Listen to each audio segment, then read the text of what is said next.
Selamat mendengarkan podcast ini. Shalom saudara, salam sejahtera. Kebenaran hari ini berjudul proses yang tidak boleh ditunda.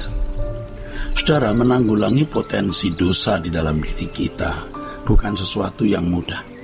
Harus ada perjuangan yang dilakukan terus menerus melalui setiap kejadian yang Allah izinkan terjadi atau berlangsung dalam hidup kita.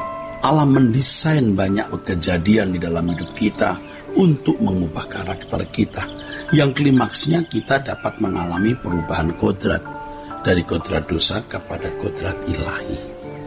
Sarana yang Allah pakai adalah kejadian-kejadian yang terjadi dalam hidup kita. Nah, dalam perjalanan waktu yang kita jalani, melalui kejadian-kejadian hidup yang kita alami atau kita jalani, Allah membidik kelemahan-kelemahan kita dan mengubah hidup kita untuk menjadi manusia sesuai dengan apa yang Allah kehendaki. Allah sebagai arsitek jiwa mengerti bagaimana mendesain keadaan untuk mendidik kelemahan kita atau mengubah kelemahan kita dengan membidik kelemahan-kelemahan kita, supaya kita mengalami perubahan-perubahan yang permanen, saudara. Yaitu bagaimana kita mengenakan kodrat ilahi yang tadinya kita mengenakan kodrat dosa.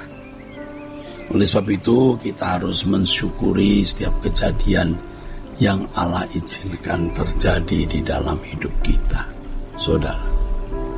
Kita harus memahami bagaimana proses seseorang mengalami kematian kodrat dosa ini demi tumbuhnya kodrat ilahi di dalam hidup.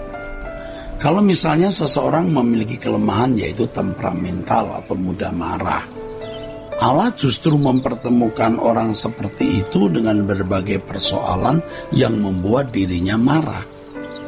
Ketika di suatu kesempatan dia mendapatkan keadaan di mana dia merasa harus marah sehingga tergoda untuk memukul orang misalnya, atau harus membanting barang misalnya. Kalau marah, karena ada orang yang begitu, saudara, ya, tutup pintu keras-keras supaya bisa bunyi, banting barang supaya lebih menarik perhatian, dan lain sebagainya.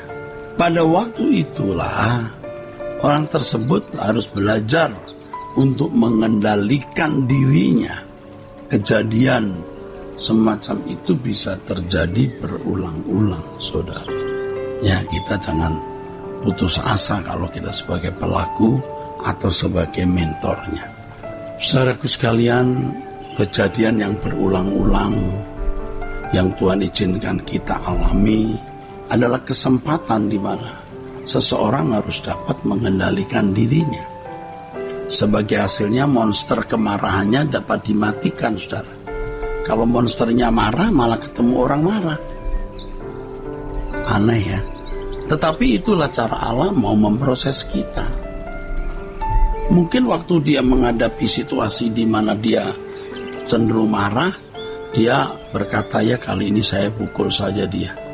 Besok aku tidak mau pukul orang lagi. Biasanya kenyataannya ia sangat mungkin akan memukul orang lagi. Dalam hal ini seharusnya dia kuasai diri. Pada mulanya ketika ia menahan diri untuk tidak memukul, rasanya masih berat. Kalau di kesempatan lain menahan diri dan berhasil tidak memukul orang, nanti lambat laun makin ringan sampai tidak bisa memukul orang. Ya, jangan kita menunda untuk bertobat, menunda tidak memukul orang. Jangan kali ini kupukul orang, besok aku tidak pukul. Besok akan berpotensi memukul orang lagi. Sekarang kita berkata tidak, nanti akhirnya ketika mendapat kesempatan memukul orang, dia tidak melakukannya. Kenapa? Karena ia memiliki irama itu, saudara, ya. Kalau misalnya seorang memiliki kelemahan yaitu perzinahan atau percabulan, Allah justru mempertemukan dirinya dengan berbagai kesempatan untuk berbuat zina. Ketika di suatu kesempatan dia mendapatkan keadaan di mana dia bisa berzina, tapi dia menguasai diri untuk tidak melakukan, maksudnya. Nah, itu keadaan semacam itu kalau berulang-ulang terjadi, di mana ia harus menguasai diri untuk tidak berzina, wah, dia bisa memadamkan monster zinanya. Tetapi kalau dia berkata, kali ini saja aku berzina, besok aku tidak lagi. Oh, kenyataannya ia sangat mungkin akan berbuat dosa lagi. Dalam hal ini seharusnya tidak menunda. Jangan menunda, ya. Pada awal-awal menahan diri tidak berzina, waduh rasanya berat. Kalau di kesempatan lain ia dapat menguasai diri tidak berzina, maka ketika dia sudah bisa menahan diri, nanti akan dengan mudah dia meninggalkan dosa itu, sampai-sampai tidak akan bisa berzina lagi, atau sampai-sampai tidak bisa berbuat dosa lagi. Semua juga lewat proses itu. Inilah yang disebut sebagai sekolah kehidupan, atau proses pemuritan yang dipimpin dan dikawal langsung oleh Roh Kudus dalam kehidupan orang percaya yang mengasihi Allah. Perubahan kodrat tidak akan pernah terjadi tanpa proses seperti itu. Pasti ada proses seperti yang tadi saya kemukakan. Itulah sebabnya Allah bekerja dalam segala sesuatu. Ya, jelas Allah membutuhkan peristiwa atau kejadian. Jelas setiap orang percaya harus mengalami proses, tidak bisa mendadak jadi orang baik atau orang suci. Jadi perubahan kodrat itu tidak akan pernah terjadi tanpa proses seperti yang tadi saya kemukakan. Allah membutuhkan kejadian-kejadian atau peristiwa-peristiwa untuk mendidik anak-anaknya agar dapat mengambil bagian dalam kekudusannya. Nah, dan dari hal ini terjadi proses pendidikan yang Allah lakukan sendiri terhadap anak-anaknya. Allah Bapa menyertai untuk mendidik yang sama dengan Tuhan Yesus menyertai orang percaya untuk memuridkan orang percaya agar bisa berkeadaan seperti dirinya. Saya ulangi saudara, Allah Bapa menyertai untuk mendidik kita.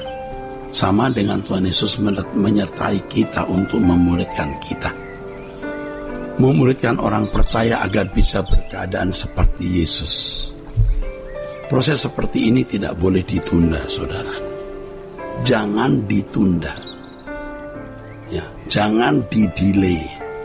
Penundaan-penundaan itu membahayakan, saudara.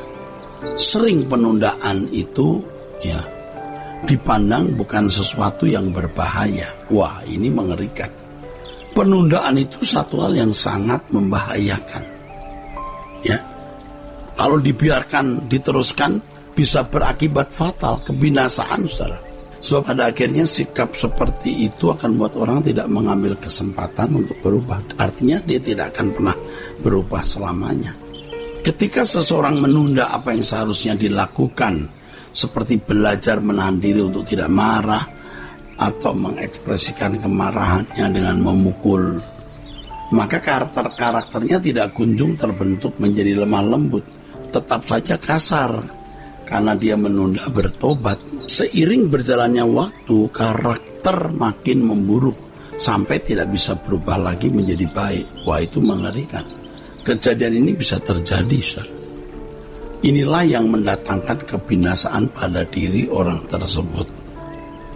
Nah, mengerikan bukan? Oleh sebab itu janganlah kita berpikir penundaan itu sesuatu yang bisa dianggap tidak beresiko. Wah, jangan berpikir begitu. Penundaan dapat mendatangkan resiko tinggi sampai kebinasaan. Tuhan memberkati saudara sekalian. Sola Gracia.